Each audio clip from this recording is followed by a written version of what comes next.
Hello? Check 1 2. Hey, we can hear Oh, you. there you go. Okay. No, I didn't have issues the entire time. I was just letting you guys, talk because I didn't want to barge in. So I was just listening, actually.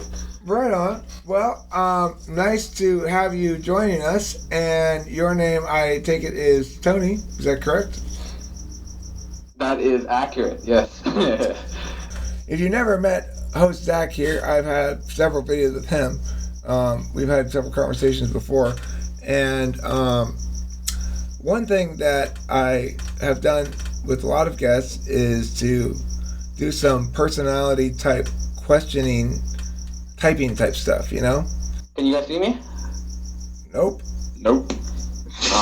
Wait, are your webcams up? Yep. Can you not see us? No, for whatever reason, I don't see you guys. You guys are just black screens. Let me see here. That's what I look like. Let's see. You're everything and nothing. Okay. I want you to. I've got a different story in mind, and I want you to add details to it periodically. All right? So I'm going to start the story with, you're on a trip to the bowling alley with 3 friends. And there's two girls and one other dude. And then some shit will happen. I don't know. Something will happen. And then I'll say, okay.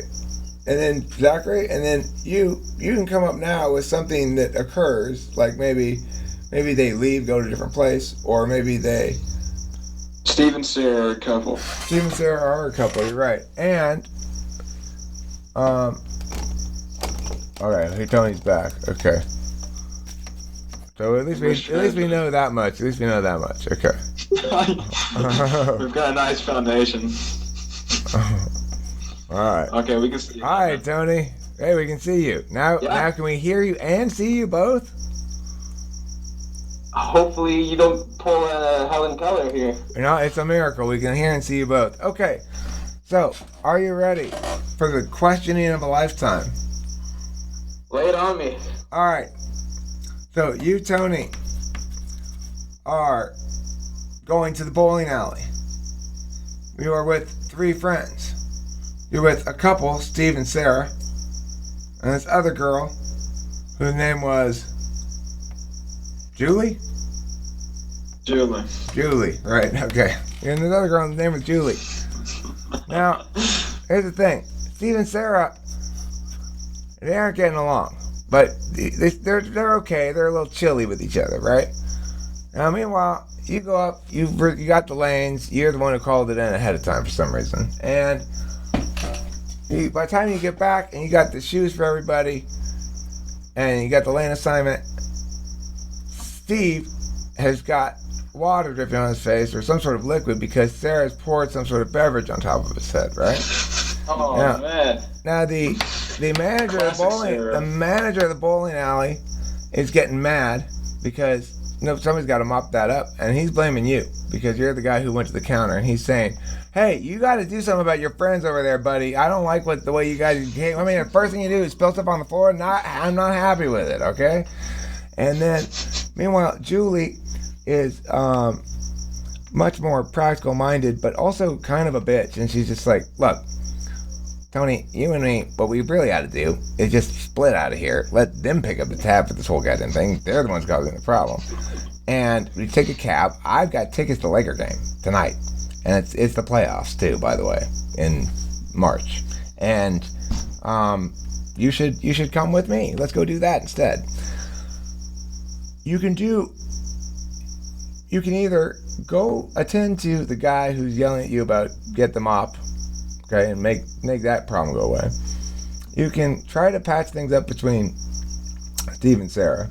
You can bail with Julie, or you can do something else. What do you want to do? Well, I want to not limit myself to, just those 3 options. That you have a 4th. Your 4th option was you could do something else. I already want to combine all those 3 options. So I'll be talking to Julie. I'm like, you can't just leave these guys behind. So let me just talk to the manager a bit, calm him down first. So I bring Julia along. I'll just be like, let's just talk to the manager. All right, one step at a time. Hold on. You have to do one step at a time, and I'll tell you what happens. So the first thing you do is you go talk to the manager. Okay, the manager says, okay. All right, look, hey, there's a mop over there. There's a bucket. And I need you to go out back. You're going to find a spigot back there. You're going to turn it to the left. Turn it all the way where the water won't come out, okay? Now, behind the shed out there, you're going to find the soap. Go fill that bucket, put soap in it, get the mop, and you're going to come back in. I want you to mop this up, okay? And I'll respond, right? Okay. I want to tell the man, hold up, let me just talk to my buddies first, calm them down, make sure there's no more spills going on here. What do you mean talk to them first? You think they're going to spill more stuff? Oh my God. Mary, get over here. These people are on some sort of spilling vandalism spree. Now listen, mister, you get back there, you get that mop, you get that bucket, and you clean that shit up right now. Sir, maybe later. I'm just going to talk to my friends first, and I'll just run off. Okay, so he sort of shakes his fist at you. You run off, and by the time you get over there, Steve and Sarah are laughing and hugging, and Julie's looking at her watch. Now, she says, well, great. I just found out the Laker game's been canceled because the Staples Center was hit by a meteor. So, we can't go do that anymore, so I don't know. And then something else happens, which Zachary is going to tell us about. The manager walks over and confronts all of you guys. And Steve, that was his name, yes, Steve. Mm-hmm. Steve gets very heated with the manager, and he wants you, Tony, to back him up in a physical confrontation. Ooh. How do you respond? Guys, please, can we not do this? Listen, Tony. It's me, Steve, man. We go way back. It's either me or him, all right? He's a lot bigger than me. I need your help. He's 6'7", 340 pounds.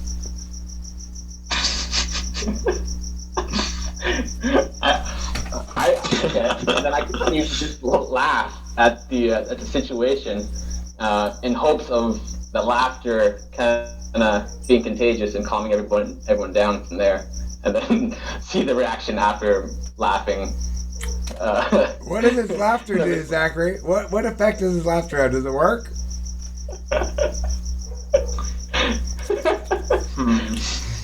So Tony starts hysterically laughing, and Sarah agrees with Tony and says, all right, things are getting a little heated. We all need to calm down here. Manager, go get the mop for us, bring it back, and we'll mop this shit up, and we'll go and just bolt. And then the manager says, no. You guys will get out of here for vandalizing my establishment. How do you respond to that, Tony? And you lose your deposit. You had to leave a $250 deposit. He took down your credit card number. He didn't tell you it was a $250 deposit. Now he's telling you there was a $250 deposit, and he's keeping it, and you have to leave.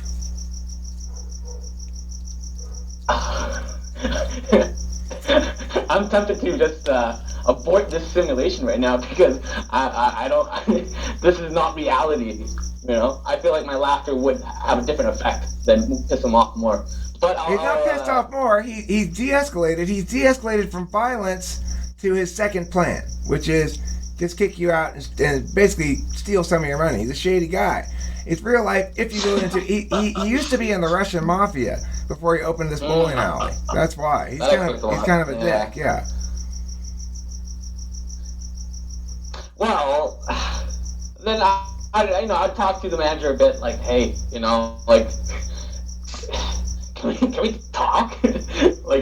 All right, fine. Listen, $75. You can go. I'll do the mopping myself. You don't have to do any mopping. I'll do the mopping. Okay, you do the mopping, plus you give me $50. I'll mop it. I'll mop more. I'll mop your entire. No. Julie chimes in. don't you mop anything. Listen, this guy's trying to, a crook. He's trying to rip you off. And she comes up to you and she puts her arm around you and she's standing right next to you and she's squeezing you. And she's incredibly gorgeous. And she says, I'm with you 100% of the way. Okay, well, you know, I look at Julie. Julie, I understand how you feel, and then I turn back to the manager and continue to talk to him. We're just gonna mop together. How's that? Me and this lovely girl, we're gonna mop. We'll give you $20. She doesn't want to mop though. She wants you to fight with the guy and say you're not going to give him anything. That he should have to mop and pay you $20 because she's mad at him. Well, I first go to her place. She said, "Let's get out of here. Don't mop for this guy. Let's go back to my place. Let's leave Sarah and Steve to do whatever." Conflict makes me hot. Conflict always makes me hot. Let's go. I jokingly tell Julie to shut up for 1 moment. Shut up, huh? And hopefully the Russian mafia laughs at the moment I call her a cunt. Alright, so Russian mafia does. He's like, da ha ha ha. You okay after all. You can go. Mary, come over here. You mop it after all. Okay, so now you're out. You're outside. And then, I don't know. That's basically the end of it, I guess. I'm free. What did we conclude from that miniature bowling alley test? Zachary? What do you think? Definitely has FE because you kept wanting to work everything out, even with the fucking Russian asshole. Right. Very, very high prioritization of harmony, right? Yeah. You want peace. You want a peaceful outcome. That might. I'm not sure if we want to progress into Enneagram too, but that might say something about my Enneagram as well. Well, I like Enneagram. I think it's a nice, useful sort of addition to the 4-letter cognitive function type. Do you self-identify? I mean, I would put you probably, just based on that little brief thing, which is not worth much of anything, I'd put you as ESFJ or ENFJ, probably. One of those two. INFP. INFP, you think? What do you think, host Tony? You guys should debate it out to see, and then agree upon whether, and decide on one guess. All right, well, let's ask some more questions then.